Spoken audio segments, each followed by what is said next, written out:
As seasons change, how do surroundings and environment impact mental health? Yay! So this is a it's kind of a fun topic. This is where I get to do a little personal disclosure. I was like divulgence, but that's not a word. Divulge information. Anywho, so disclosure. So it took me a while to figure this out, but I think I have mild seasonal affective disorder. So let me give you some context. So and you're going to hear me say this a million times. Context is everything. Context is everything. Say it one more time for emphasis. Context is everything. And so I grew up in East Texas, and so our summers are hot, our falls are pretty hot, our springs are decently hot, and our summers are mildly hot. Right? It's just hot all the time, and because of where we're located in the grand scheme of latitude, not longitude, but latitude. Um, it doesn't really. I mean, our days are long for the most part, ish. Lots of sunlight.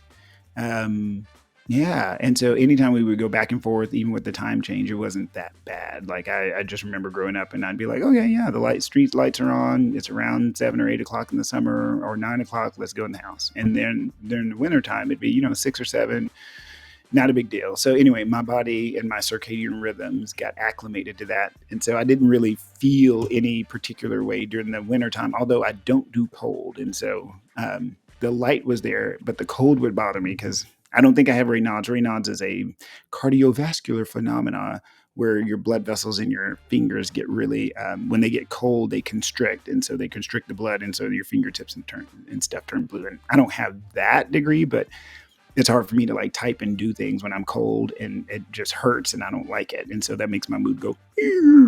But I didn't at the time. I was like, this isn't seasonal affective disorder. It's just I don't like cold weather, and so whatever. Well, then I moved to Kentucky. Wah, wah, wah. But also awesome, right?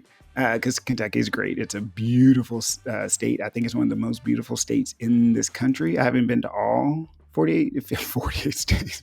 Ooh, I'm going to get in trouble. I haven't been to all 50 states, but I've been to quite a few. Anyway, the Kentucky is higher in latitude, so it has a more northern latitude than Texas. And then we also moved an hour earlier, and that's where I had some of the hardest winters. So summers were still pretty good, but again, I moved up an hour, and so my circadian rhythm is a Texan circadian rhythm. It's hard to break that. Like the evening news comes on at 10 o'clock. Oh no, out in the East Coast, it comes on at 11. I'm like, what? What is this? This doesn't make any sense. At 11 o'clock, I'm supposed to be in bed. And so every winter that I was in Kentucky, my mood would just plummet. It was cold, make my fingers hurt. I don't want to be out in the cold.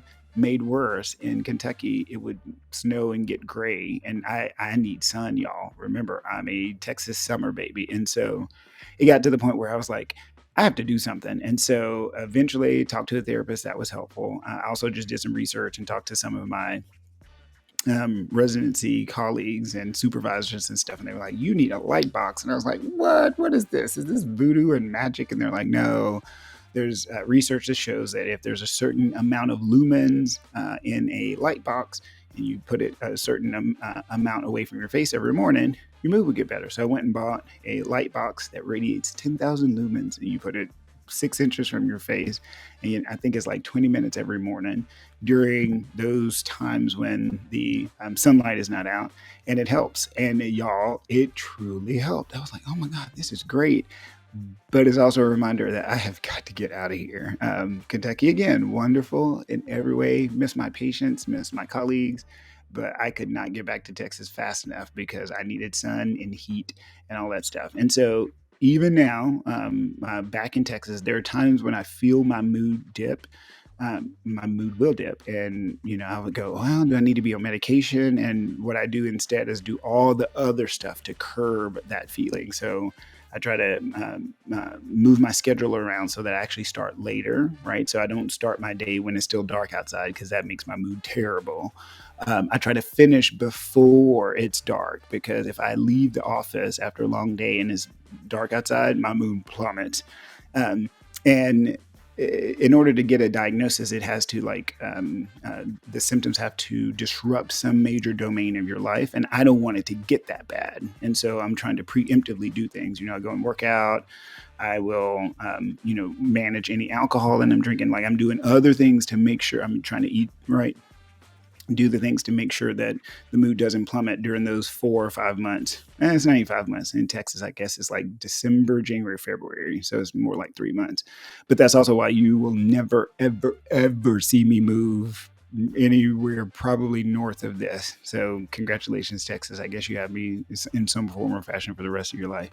Now, with that said, so seasonal affective disorder is just one pin in the map of all sorts of interesting things. So, like, people will say, "Oh, between spring and summer, like my allergies are acting up, and I can't breathe, and I feel bad," or just allergies. Period. I feel bad. I feel more fatigued. Absolutely, there's science behind all of that stuff. Barometric pressure and headaches, and those triggering migraines, that can be a thing. And when you get migraines all the time, your mood plummets.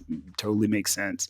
Um, um, Same thing in the fall when it comes back to leaves are falling off and there's stuff in the air. That could be a hiccup. Yeah, it just depends. So there are ways that environmental changes will absolutely affect your mood. The key is be very thoughtful and cognitive about what those things are. I mean, sometimes it could be things that you eat. So, Hatch chilies are wonderful and they generally pop up at a certain time of year because they do. That's when you grow them. And if you eat those and you feel a certain kind of way, pay attention to that, right? And so, yes, environment can play a huge role. One of the fun things, so there's lots of ways you can kind of life hack your way through the environment. Sometimes it's, replicating a natural thing. So, very much like the light box where it is replicating sunlight.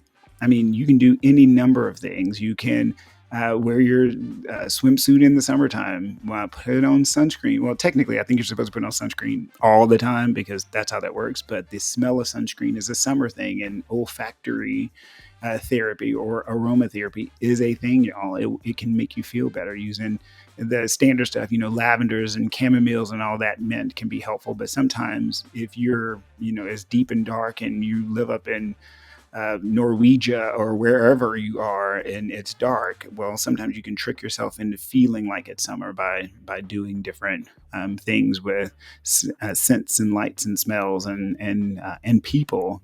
Call up folks if you have a very difficult time with certain things. Call up those folks that support you so that you can get through it with people who understand. So yeah, so like I whew, man, I mean, living in Kentucky, the folks who lived or were from the South would get it because I'd be like, I feel like I'm going crazy, and crazy is not a thing, y'all, but I'm using it as this example.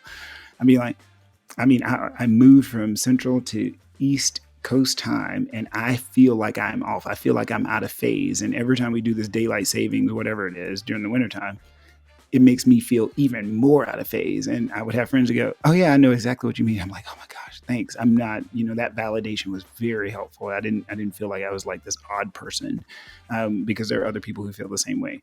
So yeah, so protect your environment. There's a book called Soul Space that I read a long, long time ago, and it talks about making sure that your home space, wherever you are, whether you're renting or you own, make it feel like your space. And if that's doing things that are unusual, right? It could be that during the winter time, instead of being in your room, which is on an outside wall and it's cold and you feel miserable, you make the living room your bedroom. So you literally drag your bed into the living room and you set up candles and lights and you make it warm and inviting. And for that 3 months, you have a different room, you have a different sleeping space, and that makes it feel different. So that can help with your mood. I mean, there's any number of things. So you can check out Soul Space. I totally forgot who wrote it. I think it was the guy that was friends with Oprah, but I don't Jeremiah. No. Oh God, I can't remember what his name is. Anyway, just Google it. You'll figure it out. But yeah, and then of course, if none of those life hacky slash top 10 lists on the internet fix things. And that's where you go talk to a therapist, because therapists are trained to identify patterns. And if you need medication, psychiatrists can help identify medications that could be helpful to you, because sometimes just environmental interventions aren't enough. So there you go. Zoran Balbez is XORINBALBES is the author of Soul Space. So yeah, make your space soulrific. Yay! It's like the corn kid. Yay! And if you haven't watched that video, go watch the video, because he's amazing. So yeah, so those are some of the ways that your environment can interact with your mental health.